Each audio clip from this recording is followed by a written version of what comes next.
Like many of us, Susie Hardy is stressed out. We're all anxious and we're all upset. She's the mother of 3 and has worked hard all of her life, all around the world. We were missionaries in Spain for 7 years, and then we were missionaries in Mexico City for 7 years. Through this whole time, we have worked with people with drug addictions. Susie and her husband now run a program called Recovery for the City International for people with addictions and compulsive behaviors. This kid here is in trouble. On a weekly basis, we have about 250 that are in meetings around the area. In the future, she wants to set up a center just for women. Lots of big dreams, but an even bigger problem: managing time. This is something that I have tried to work on for years and never really gotten a handle on. And Susie can be her own worst enemy, taking on too much. City, this is Susie. How may I help you? In her time test, she was clearly a self-stressed person.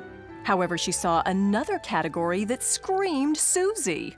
I tend to be a procrastinator, as I just know, and I was actually talking with my family last night and they all said the same thing. Yes, Mom, you definitely are a procrastinator. Things you don't enjoy doing, you actually kind of put off doing. And not to give you a hard time, but when I gave you the assignment of picking one strategy, what did you do? I didn't read it until the night before. You said, I had great intentions. I did. I took it said I was going to read it on a trip, and I was going to read it while I was there, and then one thing after another, and I just didn't do it. Okay, stop the story here. Some of us need a little extra time, no problem.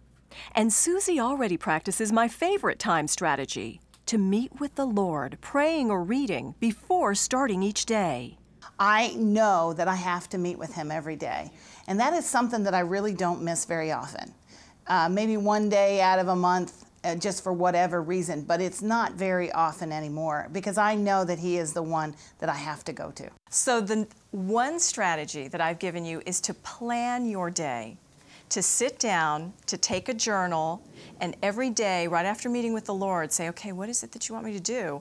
And then write down so that you don't stress yourself out or procrastinate and do nothing. Right. What do you think about that? I think I will try it. Over the next month, Susie went to work. In just a few minutes a day, she began a time journal, making realistic plans for her morning, noon, and nighttime hours. So how did it go?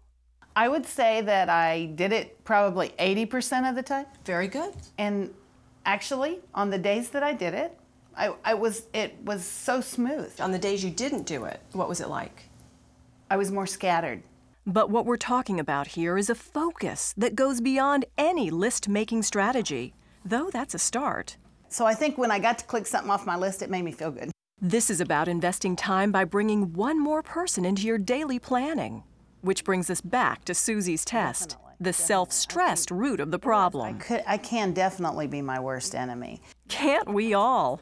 But putting time management aside, Susie learned a crucial lesson about investing her hours and days. I think God was showing me that I don't have to be perfect and that it's okay that if it doesn't get marked off the list, because a lot of times the list managed me instead of me managing the list. Always before I would just get overwhelmed even looking at the list. Well, there's so much to do, how am I going to get it done? And God really showed me that I don't have to be perfect. It's about time for all of us to learn that one.